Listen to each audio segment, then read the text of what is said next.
Hello friends, എല്ലാവർക്കും സുഖമാണോ?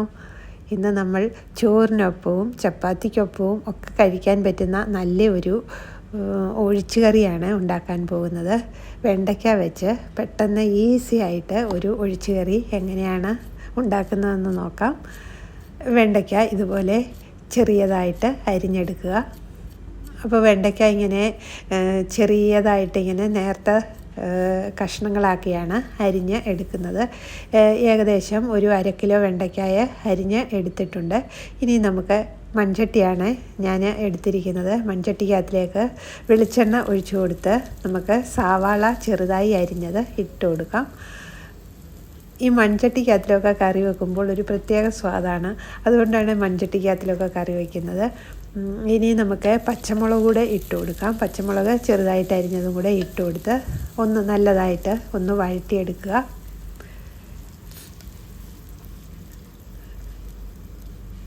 പച്ചമുളകും ഈ ഉള്ളിയും ഒക്കെ ഒന്ന് വഴണ്ടി വരുന്ന സമയം നമുക്ക് 1/2 സ്പൂണ് മുളക് പൊടി ഇട്ട് കൊടുക്കാം.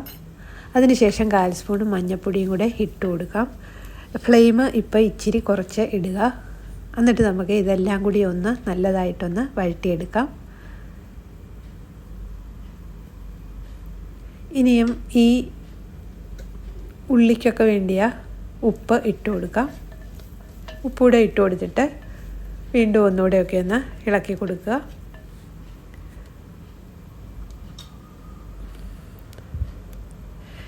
ഈ ഒരു വെണ്ടയ്ക്ക കറി ഈസി ആയിട്ട് നമുക്ക് പെട്ടെന്ന് തയ്യാറാക്കി എടുക്കാൻ പറ്റും.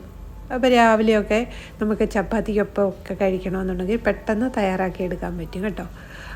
ഇനിയും നമ്മൾ അരിഞ്ഞു വെച്ചിരിക്കുന്ന വെണ്ടയ്ക്കായ ഇതിലേക്ക് ഇട്ട് കൊടുക്കുകയാണ്. ഇതുപോലെ കട്ടി കുറച്ച് അരിയുന്നുണ്ടേ അത് പെട്ടെന്ന് വഴണ്ടൊക്കെ കിട്ടും.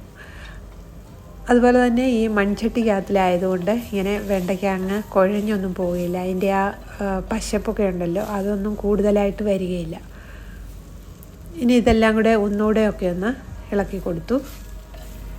കൊടുത്തതിന് ശേഷം ഇനി നമ്മൾ ഇതിനകത്തിലേക്ക് കൂടുതലായിട്ട് മറ്റ് മസാലകളൊന്നും നമ്മൾ ചേർക്കുന്നില്ല. ഒന്ന് അടച്ച് വെച്ചുകൂടെ ഒരു 5 മിനിറ്റ് വേവിക്കുമ്പോഴത്തേനും വെണ്ടയ്ക്ക നല്ലതായിട്ട് വെന്ത് വരും. നമുക്ക് അരപ്പായിട്ട് നമ്മൾ തേങ്ങ മാത്രമേ എടുക്കുന്നുള്ളൂ. 1 കപ്പ് തേങ്ങ നല്ലതായിട്ട് അരച്ചെടുക്കുക. അതിൻ്റെ കൂടെ കുറച്ച് വെള്ളം കൂടിയൊക്കെ ഒഴിച്ച് നല്ലതായിട്ട് കുഴമ്പ് രൂപത്തിൽ അരച്ച് എടുക്കുന്നുണ്ട്. എന്നിട്ട് ആ തേങ്ങ ഇതിനകത്തിലേക്ക് ഒഴിച്ചു കൊടുക്കുകയാണ്. മിക്സിയുടെ ജാറൊക്കെ കഴുകി കുറച്ച് വെള്ളവും കൂടി നമുക്ക് ഇതിനകത്തിൽ ഒഴിച്ചു കൊടുക്കാം. അപ്പോൾ കൂടുതൽ അങ്ങ് വെള്ളമായി പോകരുത്. നല്ലൊരു കൊഴുത്ത ഒരു കറി ആയിരിക്കും ഇത്. വീണ്ടും ചെറുതായിട്ടൊന്ന് ചൂടാക്കുക. ഒരുപാടങ്ങ് ചൂടാക്കണ്ട. വീണ്ടും ഒരു 2-3 മിനിറ്റ് കൂടെ ഒന്ന് തേങ്ങ ഒഴിച്ചതിന് ശേഷം ഒന്ന് ചൂടാക്കുക. ഇങ്ങനെ ഇളക്കി കൊടുക്കുക. 2-3 മിനിറ്റൊക്കെ ഒന്ന് ഇളക്കി കൊടുക്കുക. ഉപ്പുണ്ടോ എന്ന് നോക്കുക. ഉപ്പ് ഇച്ചിരി കുറവായിരുന്നു. അതുകൊണ്ട് നമ്മൾ ഇച്ചിരി ഉപ്പൂടെ ഇട്ട് കൊടുക്കുന്നുണ്ട്. ഞാനിത് ചോറിനൊപ്പം കഴിക്കാനാണ് ഈ വെണ്ടയ്ക്ക കറി ഉണ്ടാക്കിയിരിക്കുന്നത്. അപ്പോൾ പെട്ടെന്ന് തയ്യാറാക്കാൻ പറ്റുന്ന ഈ വെണ്ടയ്ക്ക കറിയെ എല്ലാവരും തയ്യാറാക്കി നോക്കുക. ഇനിയും ഇതിന് നമുക്ക് കുറച്ച് താളിച്ചിടുകയും കൂടെ ചെയ്താൽ സൂപ്പർ ടേസ്റ്റായിട്ട് കിട്ടും. അപ്പോൾ അതിന് വേണ്ടി നമുക്ക് വെളിച്ചെണ്ണ തന്നെ ഒഴിച്ചു കൊടുത്ത് ഒരു 2 കൊച്ചുള്ളിയും കടുകും ഒക്കെ ഇട്ട് കടുക് പൊട്ടിച്ച് നല്ലതായിട്ട് താളിച്ച് ഇട്ട് കൊടുക്കാം. ഈ ഒരു എളുപ്പത്തിൽ തയ്യാറാക്കാവുന്ന വെണ്ടയ്ക്ക കറി എല്ലാവരും തയ്യാറാക്കി നോക്കുക.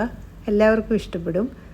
ചാനൽ കണ്ടിട്ട് സബ്സ്ക്രൈബ് ചെയ്യാത്തവരും സപ്പോർട്ട് ചെയ്യാത്തവരും ഒക്കെ ഒന്ന് സബ്സ്ക്രൈബ് ചെയ്യുകയും അതുപോലെ തന്നെ കമൻറ്റ് ചെയ്യുക, ലൈക്ക് ചെയ്യുകയൊക്കെ ചെയ്യണേ. എല്ലാവരും തരുന്ന എല്ലാ സപ്പോർട്ടിനും ഒരുപാട് നന്ദിയുണ്ട്. ഇനിയും വേറൊരു സിമ്പിളായ വിഭവമായി വരുന്നിടം വരെ നമസ്കാരം.